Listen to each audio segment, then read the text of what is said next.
Class 11 এর semester 1 এর an astrologer স্টের MCQ সেশনের পার্ট 5 আজকের এই ভিডিওতে তোমাদের সাথে শেয়ার করব। এর আগের ভিডিওতে চারটে পার্টে কিন্তু এমসিকিউ সেশন দিয়েছি। যেহেতু টেক্সটটা তোমাদের অনেক বড়, তাই কিন্তু খুঁটিয়ে খুঁটিয়ে পড়তে হবে এবং প্রত্যেকটা লাইনের মধ্যে কিন্তু প্রচুর এমসিকিউ রয়েছে। আর যদি তোমাদের মনে হয় যে এই সেশনের পিডিএফটা তোমরা পারচেস করবে, এই ভিডিও ডেসক্রিপশন বক্সে দেখো হোয়াটসঅ্যাপ নাম্বার দেওয়া রয়েছে, ইনস্টাগ্রাম চ্যানেলের আইডি দেওয়া রয়েছে এবং সাথে টেলিগ্রাম চ্যানেলের লিঙ্ক দেওয়া রয়েছে। তোমাদের যেখানে সুবিধা সেখানে কিন্তু তোমরা যোগাযোগ করতে পারো। The swine has cheated me, ওই শুয়োরটা আমাকে ঠকিয়েছে। হিয়ার দ্য সোয়াইন ওয়াজ, এখানে শুয়োরকে দ্য স্ট্রেঞ্জার, অপরিচিত ব্যক্তি। When his wife looked up at the astrologer, যখন তার বউ জ্যোতিষীর দিকে তাকালো, she find him looking worried, সে দেখলো যে সে তাকে একটু উদ্বিগ্ন দেখাচ্ছে, মানে চিন্তিত দেখাচ্ছে। After dinner the astrologer revealed his story before his wife sitting on a pyol, একটা নিচু বেঞ্চের উপর বসে জ্যোতিষী তার গোপন রহস্য, মানে তার গল্প বউয়ের কাছে বলল। তারপর do you know a great load is gone from me today, here the great load indicates, এখানে বলছে যে তুমি কি জানো আমার উপর থেকে আজকে একটা বিশাল বোঝা নেমে গেছে। এখানে বিশাল বোঝা বলতে কি বোঝানো হয়েছে? The thought that he stained his hands with the blood of a man, ওই যে ভাবনাটা বা যে চিন্তাটা যে তার হাতে একটা মানুষের রক্ত লেগে রয়েছে। The actual person behind the astrologers, the actual reason behind the astrologers leaving the village home was that জ্যোতিষীর বাড়ি ছেড়ে, মানে নিজের বাড়ি ছেড়ে, গ্রামের বাড়ি ছেড়ে চলে আসার মূল কারণ কি ছিল? Was that he স্ট্যাবড A villager, যে সে এক গ্রামবাসীকে ছুরির আঘাত করেছিল, and left him for dead, এবং তাকে মরার জন্য ফেলে রেখে এসেছিল। এরপর হচ্ছে fill in the blanks. The bag of the astrologer contained, জ্যোতিষীর ব্যাগে কী কী ছিল? জ্যোতিষীর ব্যাগে কী কী ছিল? অল অফ দিস হবে। তাহলে কী কী? এ ডজন কাউরি shells and a square piece of cloth, a notebook, a bundle of palmyra writing. Next, on the square piece of cloth of the astrologer there was obscure mystic chart. The whiskers of the astrologer appeared dark. জ্যোতিষীর গোপটা কীরকম দেখতে ছিল? কালো। The astrologer wore, জ্যোতিষী কী পড়েছিল? Or a saffron turban on his head. The eyes of the astrologer sparkled with a sharp abnormal gleam. The forehead of the astrologer was resplendent with sacred ash and vermilion. According to the narrator, the continual searching for clients made the eyes of the astrologer sparkling and sharp. The road beside which the astrologer set himself ready for his business was narrow. The fancy name Bombay ice cream was given to groundnuts by one of the vendors. The astrologer's forefathers were peasants in his native village. While searching for his attacker, Guru Nanak came across the astrologer. When the astrologer learned that Guru Nanak had given him less amount of money out of anger, he called him a swine.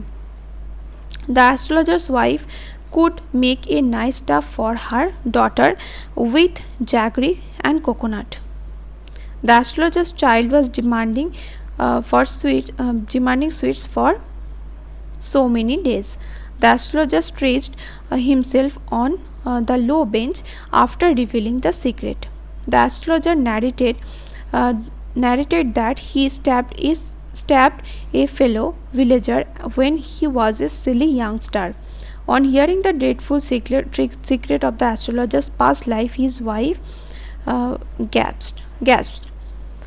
Guru Nanak was once stabbed and pushed into a well in the nearby field. এরপর বলেছে true false মানে কোনটা সেটা choose করতে।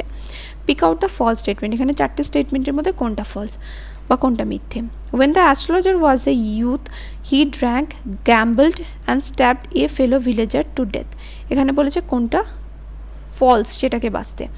তো এখানে আনসারটা একটু ভুল হয়ে গেছে, কারণ এখানে ফলস বাঁচতে বলেছে। The astrologer said such things that pleased an astronomist everyone, এটা হবে না।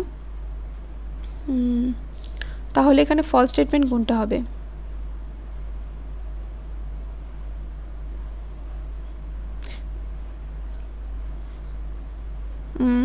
When the astrologer was a young youth, he drank, gambled and stabbed a fellow villager to death. The astrologer said such things that pleased and astonished everyone. The astrologer left his village when he was an youngster. এখানে বলেছে ফলসটাকে বের করতে, তাহলে the astrologer was A youth, he drank, gambled and stabbed a fellow villager to death. When astrologer was youth, he drank. Was as much a stranger as stars to the stars were his innocent customers. এখানে প্রত্যেকটা স্টেটমেন্টই কিন্তু true, কোনোটাই কিন্তু false হচ্ছে না। এরপর বলেছে true statement কোনটা সেটাকে খুঁজে বের করতে। The astrologer set his professional equipment under A people tree, এটা কিন্তু ফলস হবে। এখানে একটু সাপোর্ট, এখানে সেন্টেন্সে একটু ভুল হয়েছে। এর আগেরটাতে হতো যে ফলস স্টেটমেন্ট এখানে খুঁজে বের করতে বলেছে, তো এইটা ফলস স্টেটমেন্ট হতো। যে কোনটা ফলস স্টেটমেন্ট, এখানে বলেছে pick out the true statement, এইটা এখানে হতো কোনটা ফলস স্টেটমেন্ট। এখানে বলেছে এখানে দেখো দ্য কালার অফ দ্য, এখানে বলেছে ফলস কোনটা সেটা খুঁজে বের করতে। The colour of the turban was red, তারপর এটা বলেছে true. The astrologer had dark moustache. Next বলেছে ফলস স্টেটমেন্ট খুঁজে বের করতে। The astrologer said things to dissatisfy and irritate the customers. Next বলেছে ফলস খুঁজে বের করতে, কোনটা ফলস স্টেটমেন্ট হবে। It is not very difficult for a villager like the astrologer to settle in a far off town suddenly. Next পরেরটাও false statement খুঁজে বের করতে হবে। While picking up his things suddenly the astrologer looked up to see a stranger. Next রয়েছে assertion আর reason, মানে বিবৃতি এবং কারণ। তো প্রথমটার রিজন দেওয়া রয়েছে, দেখো both assertion and reason are correct and the reason is the proper explanation of assertion. Next 2 নম্বরটা কী হবে, both assertion and reason are true and reason is the correct explanation of the assertion. Next তারপরটা কী রয়েছে, তারপরটা কী হবে, assertion is true and reason is true, মানে দুটোই সত্যি। 4 নম্বরটা both assertion and reason are correct and the reason is the correct explanation of the assertion. তারপর assertion is correct but reason is assertion is incorrect but reason is correct. Next 6 number কী রয়েছে, both assertion and reason are correct and the reason is the correct explanation of the reason. তারপর পরেরটা কী রয়েছে দেখো, 7 নম্বরটা রয়েছে assertion is correct but reason is incorrect. Next 8 number রয়েছে assertion is wrong but reason is right. Next 9 নম্বরটা রয়েছে দেখো both assertion and reason are correct and reason is the correct explanation of assertion. 10 number কী রয়েছে, 10 নম্বরটা হবে both assertion and reason are true but the reason is not correct explanation of reason. তো next last হচ্ছে 11 number, না এরপরেও আছে 11 number, both assertion and reason are correct and the reason is the correct explanation of assertion. Next 12 number দেখো কী হবে, 12 নম্বরের অ্যান্সারটা কী হবে, both assertion and reason are true and the reason is the correct explanation of the assertion. বোঝা গেল, তাহলে এইগুলো হচ্ছে সঠিক অ্যান্সার এমসিকিউ এর। তো 5টা পার্টে কিন্তু ভিডিও তোমাদের সাথে শেয়ার করা হয়, যদি তোমরা আগের পার্টের ভিডিও না দেখে থাকো এই ভিডিও ডিসক্রিপশন বক্সে তোমরা প্লেলিস্টের লিঙ্ক পেয়ে যাবে, অবশ্যই করে কিন্তু চেক করে নিও।